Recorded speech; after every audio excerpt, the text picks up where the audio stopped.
Hello दोस्तों, हम लोग देख रहे हैं प्रश्न क्रमांक 6। जो प्रश्न क्रमांक 5 तक हम लोग पिछले वीडियो में देख ही चुके हैं। अनंत अनेक हल, कोई भी हल ना हो, अद्वितीय हल, ऐसे हम 3 जो प्रश्न हैं पिछले वीडियो में हम लोग देखे हैं। अब देखने वाले हैं प्रश्न नंबर 3 का बहुत ही महत्वपूर्ण सवाल 6। ठीक है, तो आइए देखते हैं। यदि x बराबर 2 y बराबर 4 है तो समीकरण 7x ऋण 4y बराबर p में p का मान ज्ञात कीजिए। अपना समीकरण दिया है, देखिए समीकरण क्या दिया है, 7x ऋण 4y बराबर p, और यही p में अपने को p का मान ज्ञात करना है। तो आइए देखते हैं, बहुत ही अच्छी सवाल है। दिया है, क्या दिया है, समीकरण दिया है ना। तो दिया है समीकरण 7x ऋण 4y बराबर p। ठीक है, और अब जो क्या दिया है, x बराबर 2 दिया है, y बराबर अपने को क्या दिया है, 4 दिया है के लिए, ऐसा अपने को क्या दिया है, प्रश्न दिया है। ठीक है, यदि x बराबर 2 y बराबर 4, तो ये देखिए अब x बराबर 2 y बराबर 4 के लिए समीकरण अपना क्या दिया है, 7x ऋण 4y बराबर p। ठीक है, दिया है समीकरण, दिया है 7x ऋण 4y बराबर p, और p का मान ज्ञात करने के लिए बोला है, जबकि x बराबर 2 y बराबर 4 ऐसे अपने को दिया है। तो समीकरण हम लोग लिख लिए, दिया है। अब और क्या दिया है, x बराबर 2 दिया है, y बराबर क्या दिया है, 4। तो यही जो x और 2, x बराबर 2 और y बराबर जो 4 है, इसी मान को अपने को समीकरण में क्या करना है, रखना है। तो समीकरण अपना क्या है, 7x ऋण 4y बराबर p। ठीक है, तो 7 गुणा x का मान कितना, 2, ऋण 4 है तो 4, गुणा y का मान 4 बराबर p। समझ आया ना कि नहीं आया। देखिए 7x ऋण 4y बराबर p, 7 है तो 7, x के मान कितना रखे, 2 है तो 2, ऋण है तो ऋण, 4 है तो 4, गुणा y का मान 4 रखे बराबर p है तो p। ठीक है, x का मान और y का मान क्या करना है, रखना है। या तो यहाँ पर लिख सकते हैं x बराबर 2 y बराबर 4 रखने पर। ठीक है, समीकरण में क्या करने पर, रखने पर। तो समीकरण दिया है अपना, वही बस अपने क्या करना है, x की जगह 2 रखना है और y की जगह 4 रखना है, मान बस रखना है। आगे देखते हैं, 7 दूनी क्या होता है, 14, 4 चौक कितना होगा, 16 बराबर p। p का मान ज्ञात करना है ना। तो हमारा जो आंसर है, 16 में 14 घटाएंगे तो कितना आएगा, ऋण 2, क्योंकि बड़ी संख्या के सामने में ऋण है तो ऋण, 16 में 14 घटाएंगे तो 2 बराबर p। तो हमारा जो आंसर है, p बराबर कितना आया है, ऋण 2, ऐसा हमको मान प्राप्त हुआ है। और यही जो आंसर है क्या है, सत्य है। ठीक है, तो अपना p का मान ज्ञात कीजिए बोला था, हम लोग p का मान ज्ञात कर चुके हैं। ठीक है, कुछ नहीं करना है, समीकरण दिया है, समीकरण में x और y का मान रखना है, और यह जो समीकरण है हमको मान रखकर हमको p का मान प्राप्त हो जाएगा। तो देखिए p का मान कितना आया है, ऋण 2। ठीक है, बस समीकरण में x और y का मान रखा हूं, हल किया हूं, आ गया। ठीक है, ऐसे आप लोग भी बनाइएगा, है ना। हम लोग देखेंगे प्रश्न क्रमांक 7। ठीक है, प्रश्नावली 3 का प्रश्न क्रमांक 7 में पहुंच चुके हैं। उसके बाद प्रश्न क्रमांक 8 के बाद यह जो अध्याय है वह कंप्लीट हो जाएगा। तो आइए देखते हैं प्रश्न क्रमांक 7, है ना। k का मान ज्ञात कीजिए। जो छठवां प्रश्न था उसमें हम लोग p का मान ज्ञात किए थे, अब इसमें k का मान ज्ञात कीजिए बोला है। यदि एक सरल रेखा 2x ऋण ky बराबर 9 बिंदु 1 और ऋण 1 से गुजरती है। ठीक है, आप लोग भी बुक में प्रश्न को देखिएगा, मतलब जो बिंदु है 1 और ऋण 1 से गुजरती है। ठीक है, और सरल रेखा क्या है, 2x ऋण ky बराबर 9 है। ठीक है, तो आइए दिया है उसको पहले लिखते हैं, है ना। दिया है तो क्या दिया है, एक सरल रेखा दिया है, मतलब सरल रेखा का समीकरण दिया है ना, तो उसको लिखिए। सरल रेखा का समीकरण दिया है, तो सरल रेखा का समीकरण 2x ऋण ky बराबर 9, ऐसे हम इसको क्या बना लेते हैं, समीकरण 1 बना लेते हैं। ठीक है, जो दिया है उसको क्या बना लेते हैं, समीकरण 1 बना लेते हैं। ठीक, आगे बढ़ते हैं। अब समीकरण तो अपने को दिया है, 2x ऋण ky बराबर 9 सरल रेखा, अब उस बिंदु से गुजरती है, 1 और ऋण 1 से गुजरती है।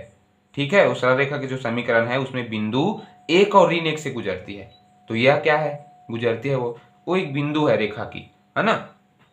तो आइए देखते हैं, है ना, बिंदु रेखा में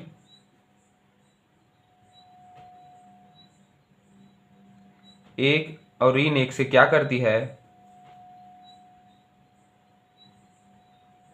गुजरती है। ठीक है, जो बिंदु है रेखा में एक और ऋण एक से गुजरती है, मतलब क्या हो जाएगा, समीकरण एक से अपन देखें तो, है ना, x बराबर क्या हो जाएगा, एक, और y बराबर हो जाएगा ऋण एक। ठीक है, बिंदु है जो रेखा में एक और ऋण एक से गुजरती है, तो x बराबर क्या हो जाएगा, एक, और y बराबर क्या हो जाएगा, ऋण एक। और इसी मान को समीकरण एक में अपने को x और y के मान में रख कर सवाल को क्या करना है, हल करना है। ठीक है, तो आइए देखते हैं, है ना, समीकरण एक में x बराबर एक, y बराबर ऋण एक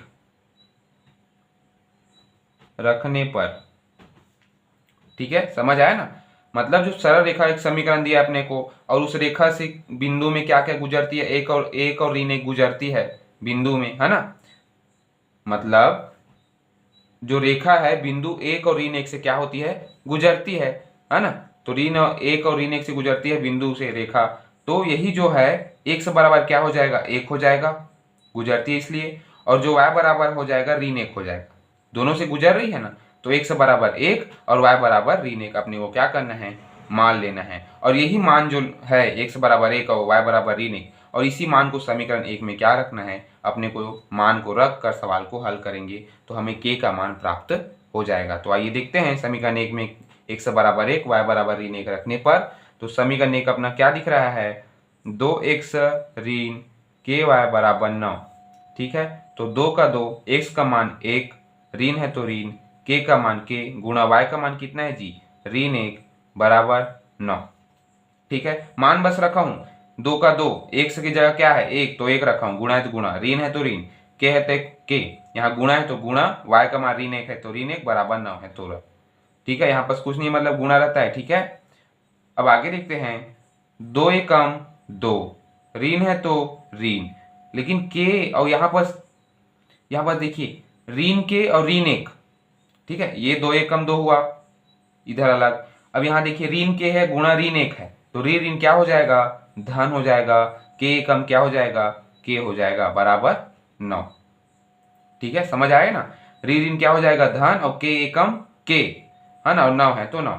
अब 2 को क्या कर दीजिए, पक्षांतर कर दीजिए, तो k बराबर क्या हो जाएगा, 9 ऋण 2, मतलब k का मान हमें क्या मान प्राप्त हो रहा है, 9 में 2 को घटाइए तो k का मान हमें 7 प्राप्त हो रहा है। ठीक है, k का मान हमें क्या हो रहा है, 7 प्राप्त हो रहा है। यही हमारा क्या है, मतलब कि k का मान ज्ञात कीजिए बोला था, तो k का मान अपना 7 प्राप्त हुआ है। बस जो बिंदु गुजरती है उसको रेखा समीकरण एक में रखना है, x की जगह 1 रखना है और y की जगह ऋण 1 रखना है, क्योंकि वहीं से गुजरती इसलिए। और समीकरण एक में यदि हम रख कर k x और y का मान रख कर हल करेंगे तो हमारा जो k का मान है 7 आएगा। देखिए आप लोग y का मान ऋण 1, x का मान 1 रखे, सवाल को हल किए तो एक k बराबर क्या आया, 7 आया। ठीक है, इस टाइप से यह जो प्रश्न क्रमांक 7 है कंप्लीट होता हुआ। प्रश्नावली 3 का प्रश्न क्रमांक 8। ठीक है, और यह जो सवाल है बहुत ही महत्वपूर्ण है, अच्छी सवाल है, और यह जो प्रश्न है हमारा जो अध्याय का अंतिम सवाल है, प्रश्न क्रमांक 8। ठीक है, तो प्रश्नावली 3 का भी अंतिम सवाल है। तो आइए देखते हैं प्रश्न क्रमांक 8। जांचिए कि निम्न समीकरण निकाय अद्वितीय हल रखता है। जांचना है कि क्या समीकरण निकाय अद्वितीय हल रखता है या कोई हल नहीं रखता है, अथवा अनंत अनेक हल रखता है। यदि अद्वितीय हल रखता है तब चर के मान ज्ञात कीजिए, बोलिए। ठीक है, मतलब अपने को क्या करना है, कोई हल नहीं रखता है, जो भी रखता है अद्वितीय हल रखता है, इसमें अपने को ध्यान नहीं देना है, चरों के मान ज्ञात कीजिए, ऐसे अपने को जो दिया है सवाल दिया है। तो चर किसको बोलते हैं हम लोग, एक्स वाई, समीकरण अपना दिया है 4x धन 7y बराबर 18 और 2x धन y बराबर 4, ऐसे दो समीकरण हमें प्राप्त हुआ है प्रश्न में। ठीक है, आप लोग भी बुक में देखिएगा, है ना, बुक के जो अंतिम सवाल है 8 में, प्रश्न को ध्यान से देखिएगा। ठीक है, प्रश्न जो क्या बोला है कि समीकरण निकाय का द्वितीय हल रखता है या कोई हल नहीं रखता है अथवा अनंत अनेक हल रखता है। यदि अद्वितीय हल रखता है तब चर के मान ज्ञात कीजिए और समीकरण अपना दो समीकरण अपने को दिया गया है। ठीक है, तो आप लोग भी देखिएगा प्रश्न में कि चर किसको बोलते हैं कि चर अपना जो x है और y है उसी को चर बोलते हैं, उसी का मान ज्ञात कीजिए, ऐसे अपना जो प्रश्न है वह बोला है। ठीक है, तो x और y का मान समीकरण से हम लोग ज्ञात करेंगे। ठीक है, तो अपने एक दो ठो समीकरण दिया है, तो आइए देखते हैं कैसे बनेगा, है ना। तो चर का मान ज्ञात करना है, समीकरण दिया है, तो लिखते हैं दिया है, दिया है, दिया है समीकरण, तो दिया है समीकरण 4x धन 7y बराबर 18 और 2x धन y बराबर 4। ठीक है, क्या दिया है अपने को, दो समीकरण दिया है, 4x धन 7y बराबर 18 और 2x धन y बराबर 4। ऐसे दो समीकरण हमें क्या दिया है, दिया है प्रश्न में, और चर का मान ज्ञात करना है, मतलब x और y का मान अपने को क्या करना है, ज्ञात करना है। तो सीधी सी बात है, समीकरण दिया है, चर का मान ज्ञात कीजिए, x और y ज्ञात करना है, तो विलोपन विधि से इसको क्या करिए, सवाल को हल कीजिए विलोपन विधि से। ठीक है, किससे, विलोपन विधि। तो आइए देखते हैं विलोपन विधि से इस सवाल को हल करेंगे तो हमको x और y का मान आसानी से प्राप्त क्या हो जाएगा, ज्ञात हो जाएगा। तो दिया है समीकरण और उसको विलोपन विधि से क्या कर रहे हैं, हल कर रहे हैं। तो विलोपन विधि से देखते हैं, 4x धन 7y बराबर 18, 2x धन y बराबर 4। तो विलोपन विधि में सबसे पहले अपने को क्या करना रहता है, जो x हो चाहे y हो उसको क्या करना रहता है, कटाना रहता है, तभी जो सवाल है अपने को x और y का मान प्राप्त होता है। तो कटाने के लिए क्या करते हैं, जो इधर x के साथ दो गुणांक है उसका गुणा समीकरण 1 से कीजिए। ठीक है, और जो x की गुणांक में 4 है उसको समीकरण 2 से क्या करिए, गुणा करिए, तो हमारा जो x है वह क्या हो जाएगा, कट जाएगा, और जो हमारा आगे का जो हल है वह हमें मान प्राप्त हो जाएगा। ठीक है, तो विलोपन विधि से यही करते हैं, अपने को जो है चर राशि है ना उसमें ज्ञात करने के लिए जो सामने की जो भी संख्या रहती है उसको कटाना रहता है। तो यहाँ 2 का गुणा किससे, समीकरण 1 से करिए विलोपन विधि में, और जो 4 है वह समीकरण 2 से करेंगे x का गुणांक से, तो हमें सिद्ध हो जाएगा। तो आइए देखते हैं, अब गुणा करते हैं। ठीक है, क्या करते हैं, गुणा। तो 2 का गुणा करिए समीकरण 1 से, तो करिए 2 चौक 8x धन 7 दूनी 14y बराबर 18 दूनी 36। ठीक है, फिर आगे देखते हैं, 4 से गुणा कीजिए समीकरण 2 से, 4 दूनी 8x धन 4y बराबर 4 चौक 16। ठीक है, समझ आया ना, बस गुणा किया हूँ, 4 से गुणा किया हूँ, 4 दूनी 8x और 4 गुणा 1 है ना 1y, मतलब 4 गुणा 1 तो 4y, तो क्या 4 और 4 एकम 4 मतलब 4y हो जाएगा, और 4 दूनी 8x वैसी 4 दूनी 8x धन 7 दूनी 14y है ना, 18 दूनी 36 और 4 चौक 16। ऐसे हमको समीकरण 3 और समीकरण 4 हमें क्या हुआ है, प्राप्त हो गया। तो अब समीकरण 3 और समीकरण 4 तो प्राप्त हो गया, तो समीकरण 3 से समीकरण 4 को क्या कीजिए, घटाइए।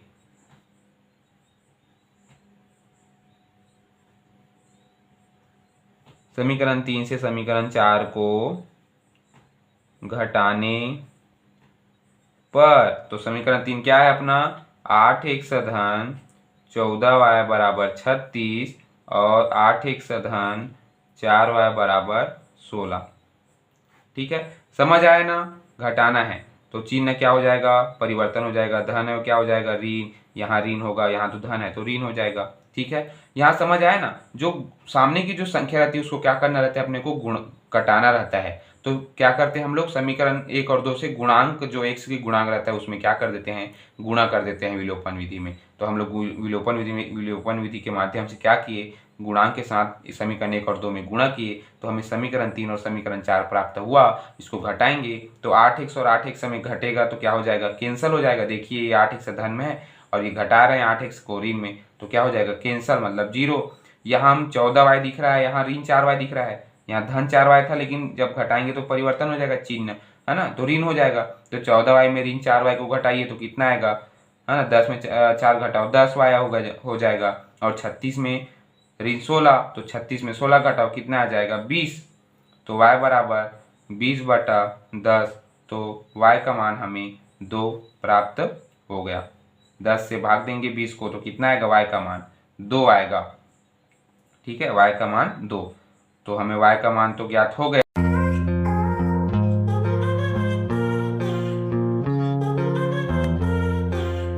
और जो y का मान है उसको समीकरण 1 में अब क्या कर देते हैं, रख देते हैं, तो हमें x का मान प्राप्त हो जाएगा।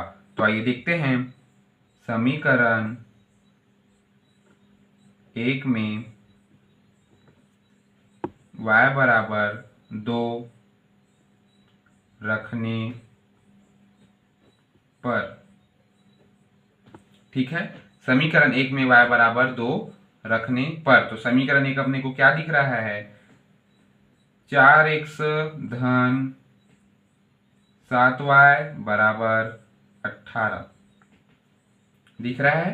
समीकरण 1 वैसे दिख रहा है ना, 4x धन 7y बराबर 18 अपना समीकरण दिख रहा है। अब y का मान 2 रख दीजिए, तो 4x धन 7 गुणा y का मान कितना 2 बराबर 18, ठीक है, 4x धन 14 बराबर 18, ठीक है ना, 14 को पक्षांतर कर दीजिए, 4x बराबर 18 ऋण 14, ठीक है, तो हमें, है ना, 4x समझ आया ना, मान बस रखे हैं, है ना, 4x धन 7y बराबर 18 समीकरण 1, y का मान 2 रखे, 7 दूनी क्या हुआ 14 हुआ, 18 अपनी जगह में, 4x अपनी जगह में, जो 14 है उसको पक्षांतर कर देते हैं 18 में, तो 18 में 14 पक्षांतर करेंगे तो ऋण 14 हो जाएगा, तो 18 में आप 14 घटाओ 4x बराबर, तो 4x बराबर यदि हम 18 में 14 घटाएंगे तो हमें 4 प्राप्त होगा, और x का मान ज्ञात करना है, तो 4 बटा क्या हो जाएगा 4 हो जाएगा, ठीक है, यह जो 4 है गुणा में x का वो भाग में आ जाएगा ना, पक्षांतर करेंगे तो 4 बटा 4 हो जाएगा, तो 4 से 4 को भाग देंगे तो हमें x का मान 1 प्राप्त हो जाएगा। x का मान कितना प्राप्त हो जाएगा 1 प्राप्त हो जाएगा, तो y का मान 2 और x का मान हमें 1 प्राप्त होगा। यही जो है हमारा क्या है आंसर है, ठीक है, y का मान 2 निकाले और x का मान 1 निकाले, ठीक है, अतः हमको लिखना है, अतः अभीष्ट हल x बराबर 1 y बराबर 2, ठीक है, अतः करके अपने को लिखना है, अतः अभीष्ट हल x बराबर 1 y बराबर 2, ठीक है। यही जो सवाल है अपने को, आप लोग के लिए होमवर्क है, आप लोग इस जो सवाल है उसको वज्र गुणन विधि से बनाइएगा। कौन सी विधि से, वज्र गुणन विधि से, ठीक है, यह प्रतिस्थापन से भी हल करेंगे तब भी हमारा मान आएगा, और वज्र गुणन विधि से भी हल करेंगे तब भी हमारा मान आएगा। इसलिए प्रश्न क्रमांक 8 दिया है उसको आप लोग वज्र गुणन विधि से बनाइए, आप लोग के लिए होमवर्क है। यदि नहीं बनता है तो कमेंट में बताइए, हम वज्र गुणन विधि से बनाने का प्रयास करेंगे।